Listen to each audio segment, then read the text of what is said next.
Greetings and welcome to Healthcare Leadership Live. My name is Mike Lyons, and I am, as always, am your host for the show. And Healthcare Leadership Live is all about bringing you guests and content to help you be a better leader. And today we have with us Chad Miller, who is a leadership expert. Chad, welcome. Thank you. Glad to join. Yeah, and leadership is so vital. I talk about it a lot, but I think a lot of leaders, they don't understand what that means always, and so I'm super excited to get into this topic. But maybe starting out, Chad, if you could just tell us a little bit about what you do, and why you do it as it relates to leadership. Yeah, sure. So for me, the biggest foundation of the why is definitely my faith. I'm a follower of Jesus and try to let that inform everything I do. And my bachelor's and first master's were in theology and ministry, so that's a big part of who I am, what I do, and all that. The book we've discussed, I'm working on a book not related to our topics today so much, but related to that. But anyways, so that's a big part of the why, about caring for people, wanting to help them grow, succeed, thrive personally, professionally, spiritually.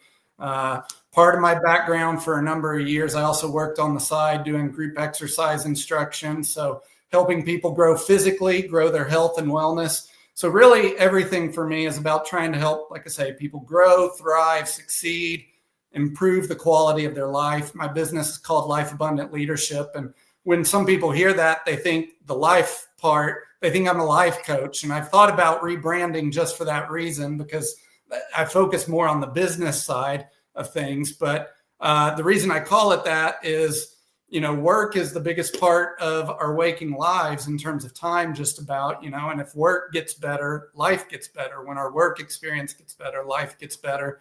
When you hate going to work, when you don't enjoy the boss you work under, when you don't enjoy your work culture, that drags down all of life. And when those things get better, life gets better. And that's my motivation and my why for why I do what I do at the deepest level. But a little bit of my other background and what sort of led me into it is, in addition to the theology ministry background, I've been in the tech world. I started writing code since I was in the 7th grade, and that led into working in the IT corporate world for about 15 years. Most of that was in the San Francisco Bay Area, so a very competitive area for tech talent. And as I grew through levels of leadership, I was competing with Meta, Google, Apple for talent. And my company, they were a large company. They were Fortune 500 global company, but they weren't Fortune 5 like those are. And so we couldn't pay what those companies could to attract and retain talent. And so we had to compete with good leadership, good team, and good culture. And we found that really worked well. You could pay people less and retain them because they had a good boss, a good team, and a good culture. And when you have those things, you're less likely to leave. I ended up working there for 12 years when I thought that I'd work there maybe 3 to 5 when I started. But I had a good boss, a good team, and a good culture within our department. And, I love that. And even though I knew I could have gone elsewhere and made more money, those things kept me there for, 12 years. So that was what sort of started turning on the light bulbs, like, hey, this culture stuff, this leadership team stuff really makes a big difference on performance of the organization, attracting and retaining talent.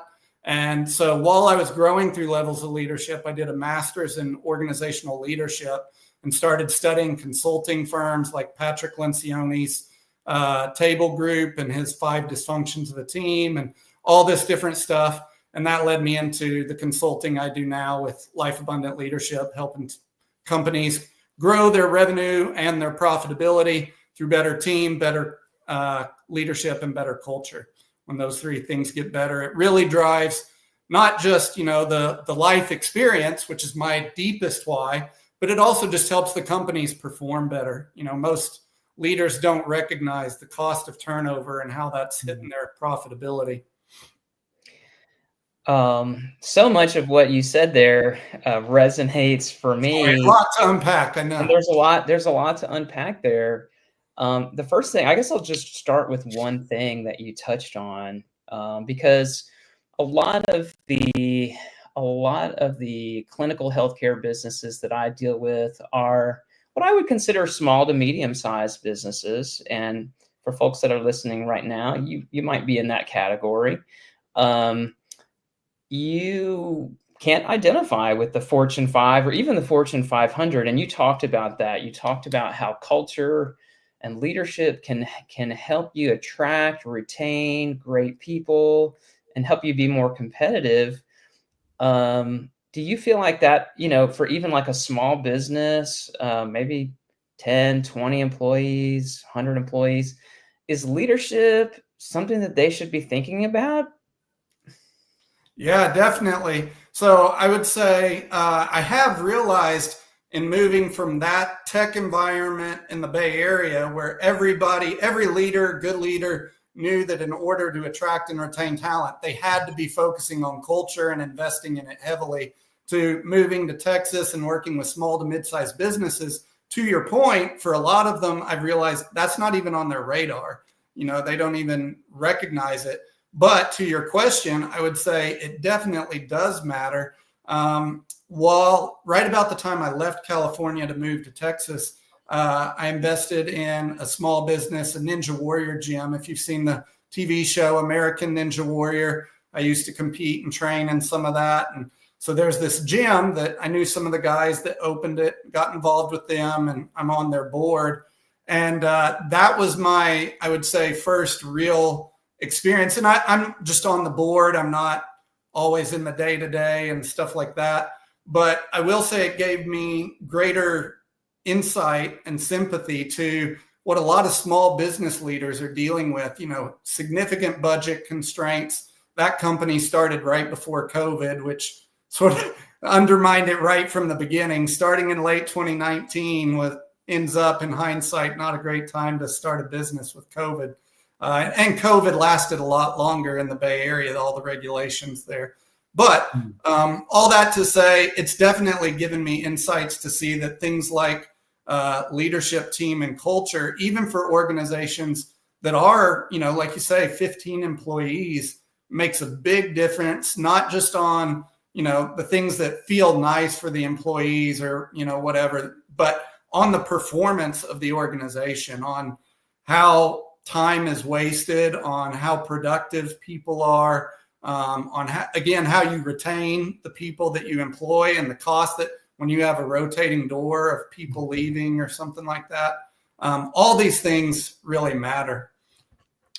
I'm curious, I've seen so many numbers on the cost of turnover since you brought that up. And I don't know that anyone has a magic figure there, but what is kind of your operating assumption on the cost of turnover calculation for, a typical employee? Yeah, so the go-to numbers that I reference most was a study I saw that said the cost is typically between 0.5 and 2x employee salary.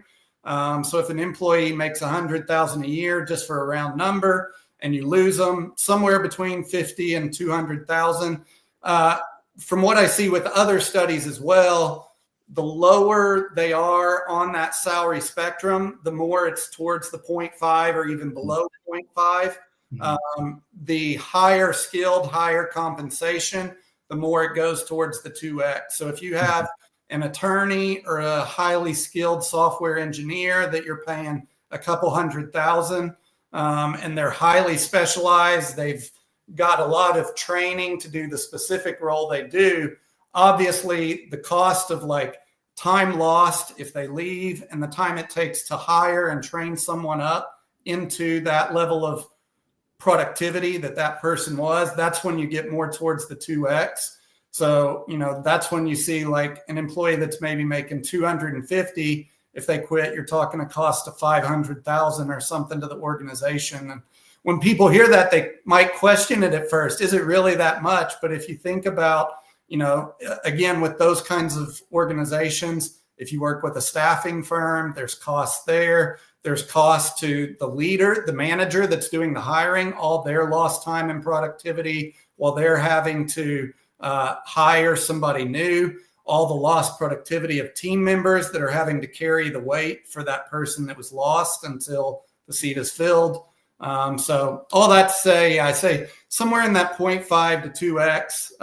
And that's when you see, like, if you're a mid-sized company, 50 employees, typical turnover rates, I think national average is like 20% per year. Some industries higher, some lower. But if you take that 20%, of the 50 employees would be 10.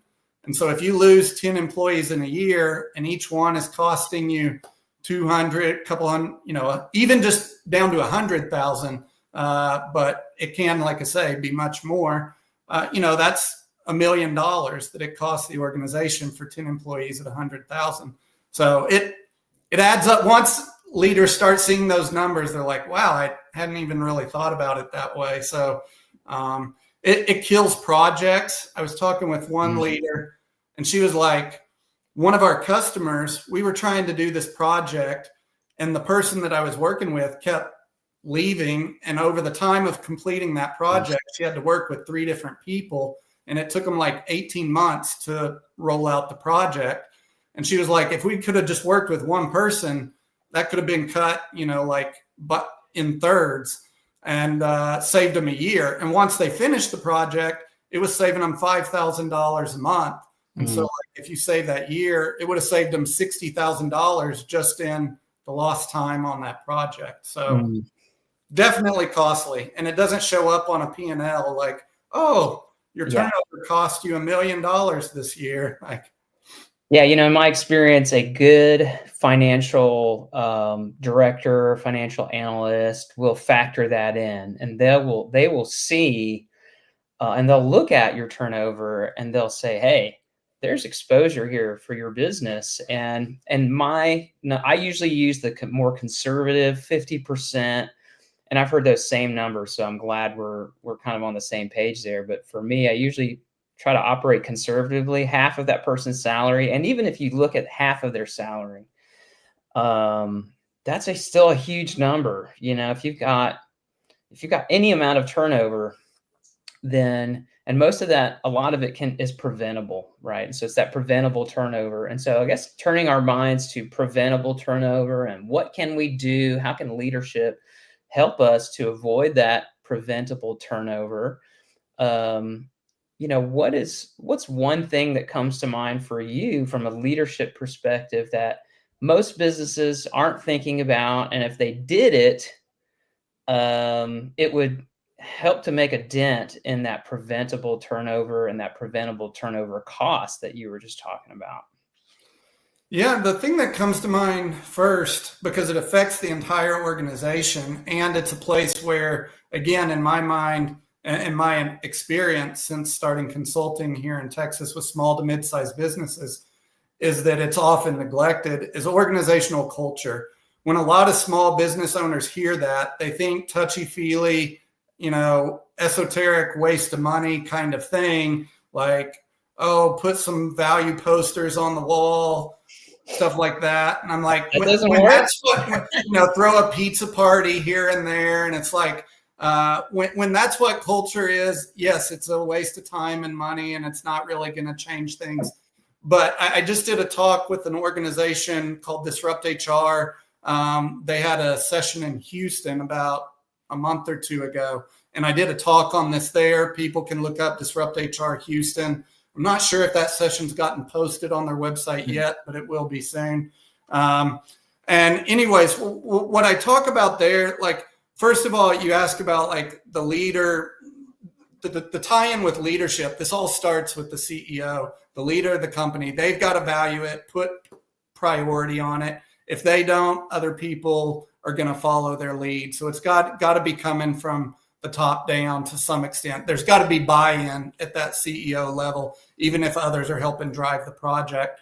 But what I would say about that more specifically too, and where it really drives the difference, is when you go from paying what I call lip service to culture, which is the posters on the wall, a pizza party here or there, to really getting intentional and practical about how you're integrating culture into the day-to-day operations of the organization. And that's what I try and help leaders do in the consulting I do, using a company called CultureWise. When I worked corporate, we were clients of theirs. So sort of the whole like hair commercial, I'm not only the CEO, I'm a client or whatever. I was a client of this company before I started helping others implement their programs.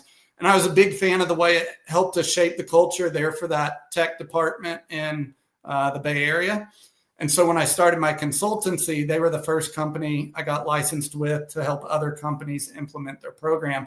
And it's really practical about how are you integrating not just values, but from the values to what are the day-to-day behaviors that you want to reinforce, and how are you tying those into day-to-day and week-to-week rituals where it really shapes the employee experience. And when you do that and you do it well, it truly does change the employee experience, drive the organizational experience for the employees.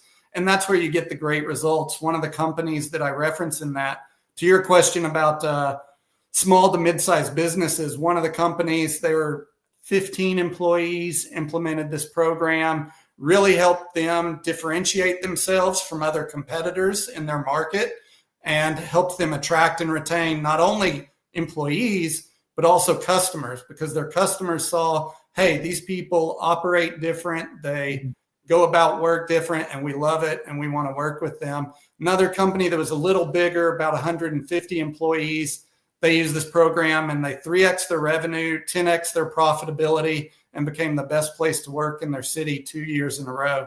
So definitely can make big changes, not just touchy-feely things, but you've got to be intentional with it, not just the lip service or it backfires.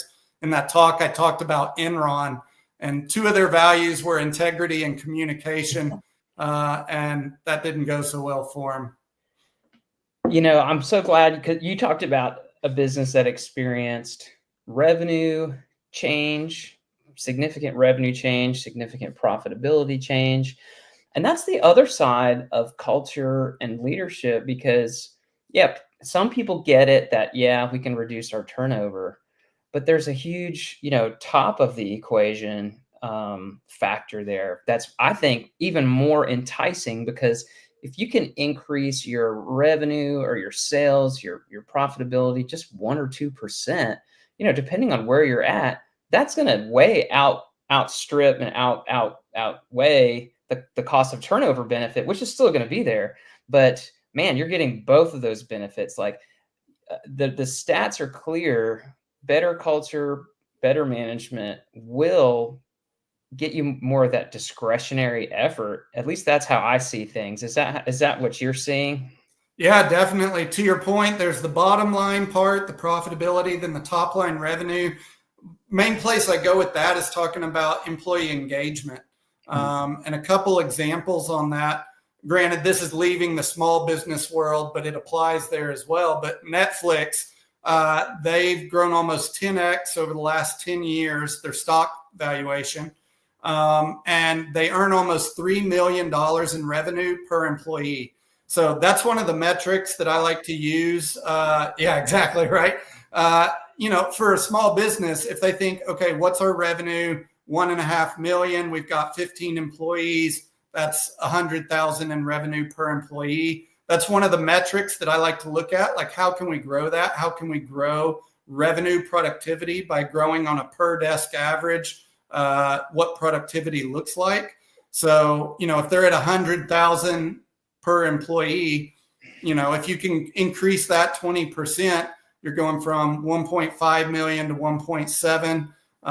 And so, yeah, you can do that by improving collaboration, improving innovation, improving the way work gets done, the time to delivery. Sort of like that one example I was talking where the turnover slowed the delivery of the project, but also like dysfunction and meetings, all these different things cut into productivity. And it really ends up hitting, as you pointed out, the revenue. Another example, again, this is also a large company, but it really shows the difference. If you look at Microsoft's stock price from, I think it's 1999 to 2014, a 15-year period, there was 4% growth over 15 years. Not very good. Then from 2014 to 2024, a shorter time period of 10 years versus 15, they grew by 1,000%. And if you look at what happened in between there, it switched CEOs from, I think it was Ballmer to Satya Nadella. And Satya Nadella has, in my opinion, done a great job of improving culture at Microsoft. There was a cartoon that came out before his time about organizational culture and sort of inner team dynamics at Microsoft. And it was an org chart cartoon with people holding pistols pointing at one another from one department to the next. And it was just this competitive culture of, you didn't have trust with these other departments and stuff like that. And then somebody has since Nadella took over, redrawn that and said that's no longer the case at Microsoft, and it's handshakes across all of those teams. And that shift in culture, I think, is this, obviously there's many other factors, changes in technology, all that stuff, but that culture change, I think, is a significant part. And you can see drastic transformation from 4% growth to 1,000% growth by improving organizational culture. So I'd love to hear from you, and those are astounding results. And actually, before I go into my next topic here, we are going out live to LinkedIn. If someone has a comment or a question for Chad, we'd love to hear it. We'd love to hear from you. You can drop a comment into the comment section of the live stream, and we will see that, and we'll talk about it, and we'll say hi back to you. But obviously the results are great. A lot of folks right now are thinking maybe with a fear-based mindset, or they have revenue constraints, right? And so they're looking for low-cost tips. They're looking for something that they can do that doesn't cost a ton of money. What is something that if I'm a business owner, maybe I've got $1 million in revenue, maybe I've got a couple million, but I want to take advantage of this, right? And they say some of the best things in life are free, right? What is something that I could do now or start thinking about to help up-level the leadership or the culture in my small to medium business? Yeah, one thing that I would say that's free it can start free. That there are ways that you can get more efficient with it and stuff with some systems and whatnot that cost money and whatnot. But is really just to start trying to improve listening within the organization and communication. So getting feedback, like I said, everything about culture starts with the top down. So if you're the owner of $1 million business, how well are you demonstrating and exemplifying listening for your employees? And a great example I like to use with this, did you watch the show Ted Lasso? I'm familiar with it, but I've never seen it. Okay. I love it. My wife and I visited my sister, and at the time we didn't have Apple TV or whatever. And that was where I first saw 1 or 2 episodes. And I loved it so much. I got Apple TV just to watch that show. And I'm hearing that there's supposed to be a new season coming. So I'm hoping for that. But anyways, so concept being guy starts coaching a soccer team in Europe. And he gets there and they're sort of like a mediocre team that's struggling, not really doing well. And one of the first things he does is open up for feedback from the team, and he gives them sort of a suggestions box, where they can drop in suggestions. So that's the low-tech way of doing it. Employee surveys, there are various ways you can scale this up. But at the lowest level, just put out a suggestion box and let employees give some feedback. And so this one guy says the water pressure in the shower suck at this soccer team, and he's just this employee. I mean, this team member, he's a grumbler. He's just doing it to like stick it to the man and like say, I don't even really, care about what you're doing. Just complaining is all he's doing. But the coach, this new coach, he takes that and he sees that the water shower the pressure gets fixed. And it shows the guy going to take a shower and it's blasting him and his eyes change. And over time, this employee goes from grumbler, complainer to leader of the team. And it starts with Ted Lasso, listening, taking feedback, and taking action. And that taking action part is a big piece too. If you're going to put out the suggestion box, you got to let your employees see that you're going to follow up on the suggestions that you get. You got to be willing to take some feedback, even if it may be hard, even if part of their complaint may be, such and such isn't great. My communication with you, Mr. or Mrs. Leader or whatever. Taking that feedback, doing something with it, showing your employees that you care about them, you care about their experience. That's sort of at the base, and we'll start to build trust and a lot of other things that can then layer up. But I would say start with the suggestion box if they don't have one. Yeah. Listening is so important. And, you talked a little bit about trust, and what I've seen is trust starts with listening. You've got to spend time with people. You've got to show them that what they have to say matters. And it takes time. Kind of your anecdote from that TV show illustrates a reality, which is you can't just put up a suggestion box today and have trust tomorrow. You have to act on it, continue, maybe communicate about the fact that you acted on it, and then do like internal PR. Hey, we've got this box and here's something successful, or here's something that came through. We decided not to do that. Here's why, right? So have that transparency to create more trust. So I think what you said is totally spot on right there. Yeah, you mentioned transparency, and I'd add to that vulnerability. So I mentioned earlier Patrick Lencioni. I'm a big fan of a lot of his work. He's got a best-selling book called The 5 Dysfunctions of a Team. It's at this point, I don't even know, I think 20 plus years old, but still very relevant. If people aren't familiar with it, I'd say if you're a leader, go check it out, 5 Dysfunctions of a Team. And the first one is about trust. And key to trust, he says, is, as you say, transparency and vulnerability. And so when leaders can lead with that, we talked some about, I mentioned the Ninja Warrior stuff. I did another talk for Disrupt HR Austin last year about building trust, psychological safety, and resilience in the workplace from the perspective of a rock climbing Ninja Warrior. I've been rock climbing for 25 years. I climbed this tower right back here in Utah, spent the night on walls in Yosemite and things like that. And in those situations, you want to have trust. You want to have good communication with the people you're working with.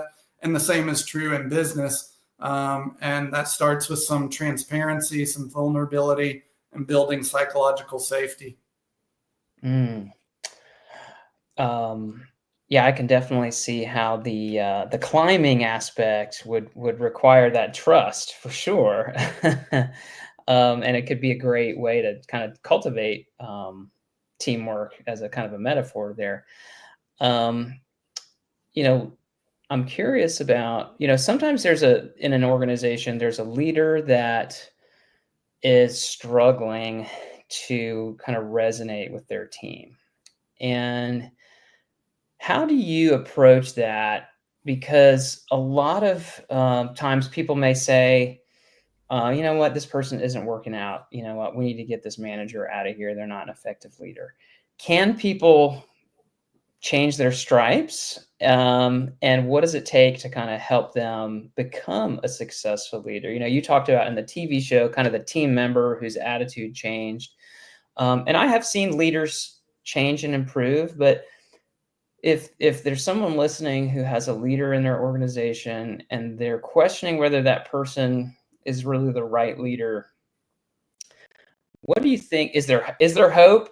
And what approach do you think, would be useful to start out with? Yeah, sure. So I do think there's hope. It all depends on the person and their willingness and their alignment with the organization's direction and values. So for the approach, one of the things with the culture program that I mentioned is when you have organizational values, which a lot of companies have, unfortunately, most of them are paying lip service. They don't really have systems and rituals in place to drive behaviors for those like this program helps implement. But what I would say is if the organization has value, if they don't have values, that's got to be a start. Like you need to define mission, vision, values, and get those clear for the organization. Once you have those, and assuming you already have them, you can, I would say, a frank and direct conversation with the employee. These are our organizational values. This is where you're not aligning to that from my perspective. This is the behaviors that exemplify that, getting really concrete with it, with examples. This is where there's misalignment. These values aren't just things we talk about. They're things we hire by and fire by. If you're going to be successful in this organization, we need to see alignment here. Are these values important to you? Do you see yourself like, is this something you're willing to commit to change towards, and to move in this direction, and to adapt the behaviors to get that alignment? And if they see that and they're willing to make those changes, and that before you can have this conversation, there's got to be certain levels of trust too, I think, between going back to the Ted Lasso, before he gets into some of that, he's got to earn trust by fixing the water pressure, by taking a lot of crap from some of the team members and all that stuff, and being vulnerable and all this different stuff. But once he builds that relationship, then he's able to work with this team member in that case, and to your point, he does change and he becomes a leader on the team, becomes an assistant coach as he retires, and he ends up becoming a key transition point to helping other leaders step up and elevate themselves. And I would say that can happen within organizations as well. But it takes that alignment to values and the commitment from the employee, the recognition of the issues. But the leader above them has to have clarity around what those values are and the behaviors that drive them, so that they can say, this is what our expectations are and the alignment that we're looking for, and then just working with them towards that. And I would say if the employee is on board with that, then great. That's your starting point and you move forward. And if not, then it makes it clear. And like I say, companies have got to be willing to hire and fire by the values, not just pay lip service. And so if the employee isn't willing to, operate according to those values, then they're sort of self-selecting, and the manager can say, look, this is the direction we're going. You're not going to be successful here. So, how can we support you and moving on to a place where you can be successful? Awesome. I love what you said about starting with values. You've got to know what those are, and they have to be genuine. And I'm like you, I'm a huge fan of Patrick Lencioni, and he's had some great communication about how to cultivate and develop those values in an authentic way. And I would encourage folks to check out his writings on that stuff. And feedback is so powerful. People can't change if they don't know. And if you point to authentic values, wow, that's a powerful way to lead someone to a new behavior set.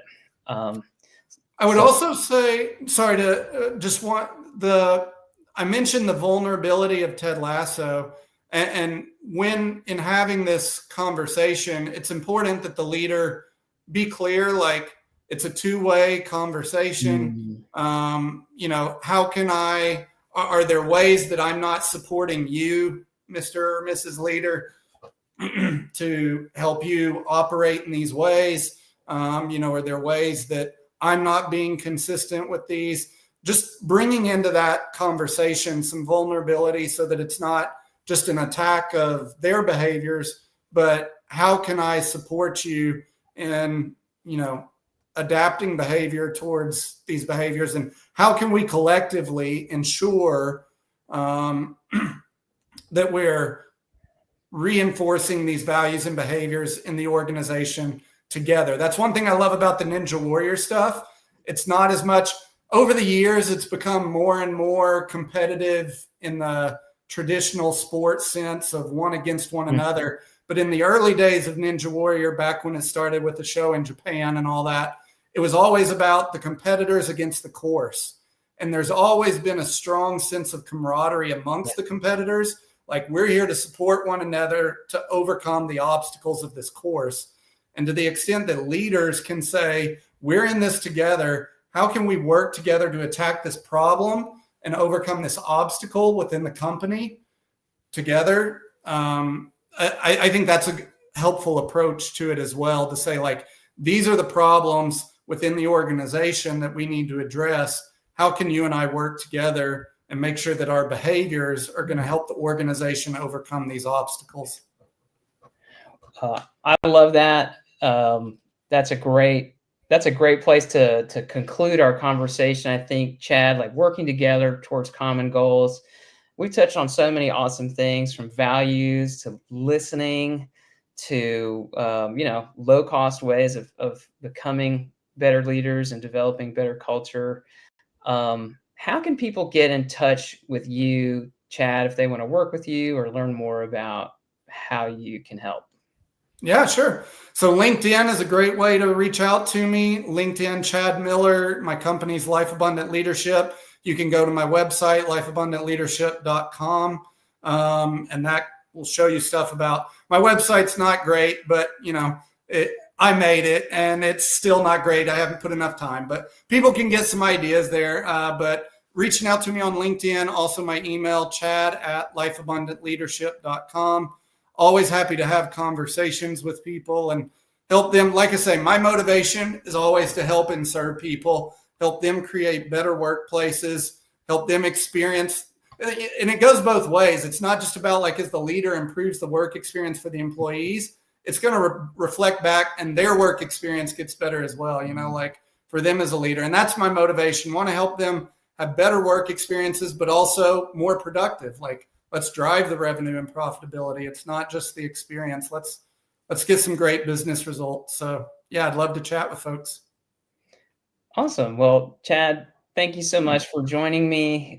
So much of what you said resonates for me personally in my own personal mission, and I hope that it resonates for the people listening too. I think it will. And so I appreciate your time, and I appreciate everyone for listening. If you want to get in touch with Chad, I'll put links into the show notes for this show. So if you want to get in touch with him, you can find that information there. But for now, thanks for listening. I'm going to have more guests here on Healthcare Leadership Live, just like Chad, to help you become a better leader, help you elevate the performance of your clinical business, not just for the financial success, but for the culture and for the staff, and ultimately for the patients. So thank you all for listening. And with that, go out there and lead with confidence. And I'm going to go ahead and end the live stream, but we can